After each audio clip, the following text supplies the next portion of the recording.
Good morning, Tania. Today, it's chapter 7 of Shaar Hayichud ve'Emunah. We have learned that the idea of the pasuk Bashamayim mimal ve'al haaretz mitachat ein od, which means in the heavens above and the earth below, there is no one but Hashem.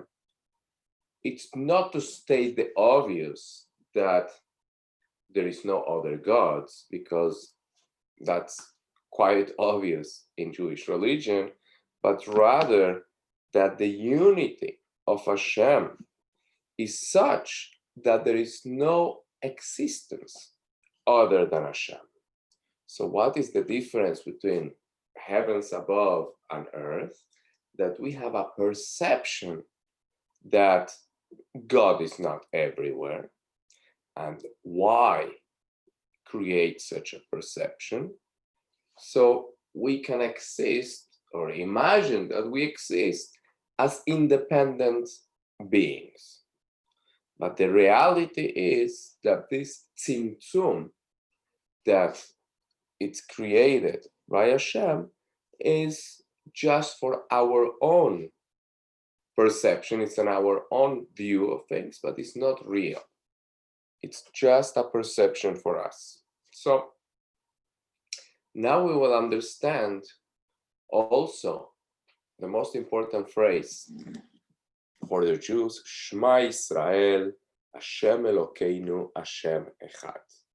What does it really mean? Listen, Israel, Hashem is our God, Hashem is one. So in the Zohar, it's explained that Shema is Ichuda Ila'a, the higher level of unity, of unification of Hashem.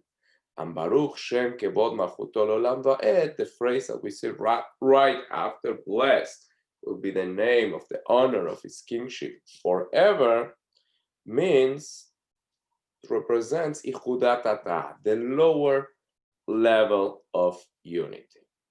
So what does it mean? So Va'ed and Echad are equivalent letters, right? One phrase, Echad finishes with Echad, one, Va'ed finishes. How are they connected? There is a system that letters are exchanged, which is called Chilufei Atvan, the substitution of letters that they are similar. For instance, Aleph, Hey, Vav, and Yud are letters that you can interchange because they're connective letters. They connect with what is next to them. So Aleph of Echad and Vav of Va'ed are exchangeable, and then the Chet and the Ayin are both guttural letters that could be exchanged. Aleph, Chet, Hey, and Ayin are exchangeable, and the Dalet is the same in Va'ed and Echad. So, what does this mean? The reason for the Tzimtzum. What is the Tzimtzum? Tzimtzum is the energy of Hashem that is concealed in such a way, it's contracted, it's made smaller, that it's not obvious to us that the energy of Hashem is in everything around us, so we can have free will. How does it work? Because we think that we are a separate entity from Hashem. We don't see the connection. We don't see the constant flow of energy from Hashem to us, how He's constantly creating us. Because God is, as we say in Hebrew, Hu yadu al hakol, ki tachlit olamo bishvil et galut malchuto yitvarech.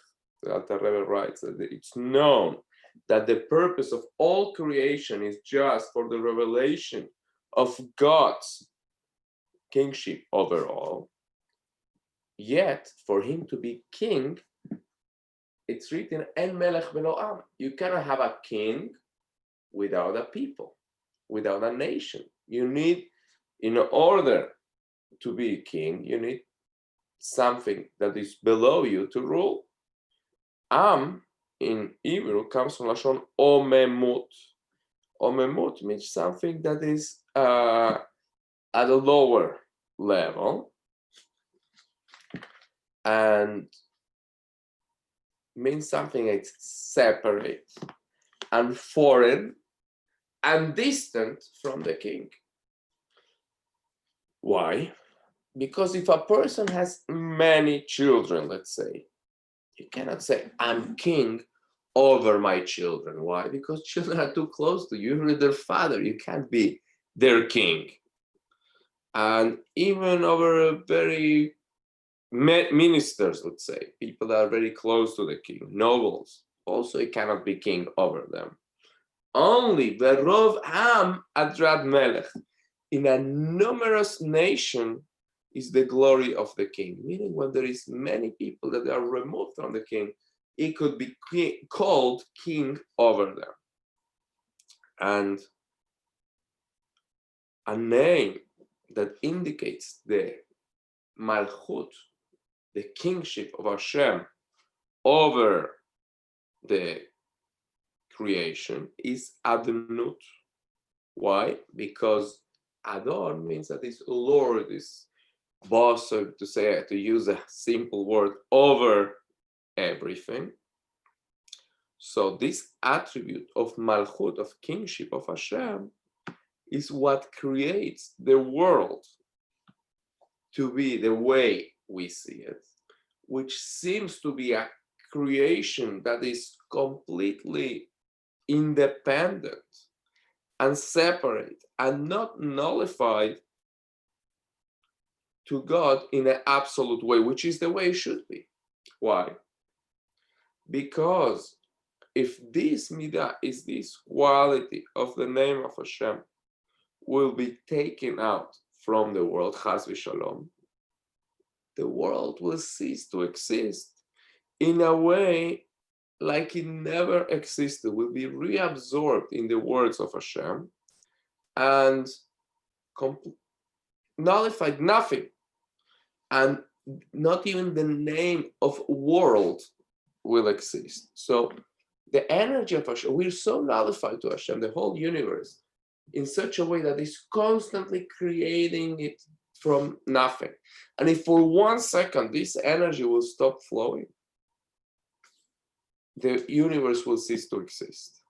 So the idea of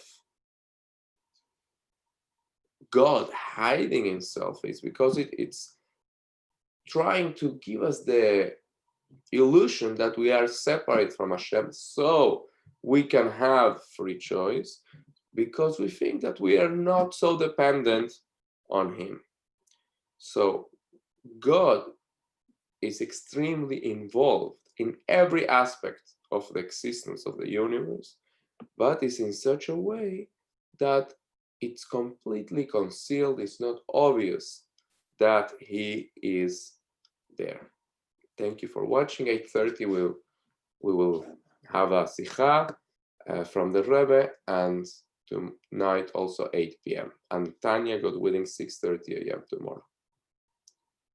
Have a blessed day.